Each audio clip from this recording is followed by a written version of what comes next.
Ibinalita nga po noong nakaraang linggo hindi muna makakapaglaro si Anthony Davis sa Dallas Mavericks sa preseason since kakailanganin nga nitong makarecover ng husto dahil sa kanyang injury sa mata.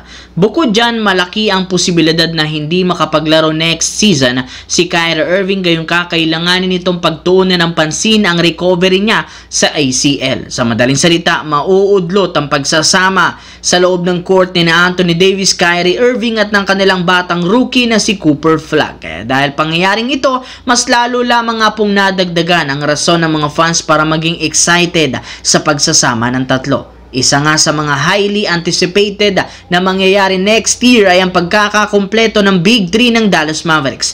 At kung siswertehin, posibleng maganap ito kapag nakapasok ang Dallas Mavericks sa playoffs ng Western Conference. Gayong dito, inaasahang makakabalik si Kyrie Irving kapag hindi siya nagkaroon ng setback. Pero kung mamalasin, posibleng sa taon pang 2026 NBA season sila mabubuo para sa Dallas Mavericks. Sa kabilang banda, kamakailan lamang kumalat sa social media ang balita na opisyal na nga pong pumirma ng kontrata ang dating player ng Los Angeles Lakers na si Cam Reddish sa isa sa mga team sa bansang Lithuania. Matapos ngang walang kumuha sa kanya sa free agency ngayong off-season, nakapagdesisyon itong pansamantalang maglaro sa overseas habang naghihintay ito ng bagong pagkakataong makabalik sa NBA.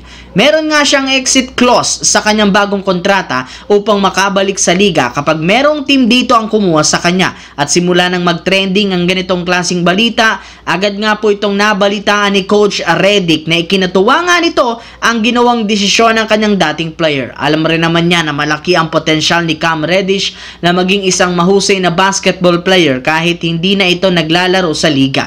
Kailangan lamang nito magkaroon ng confidence sa kanyang galaw upang maipakita nito ang kanyang tunay na potensyal.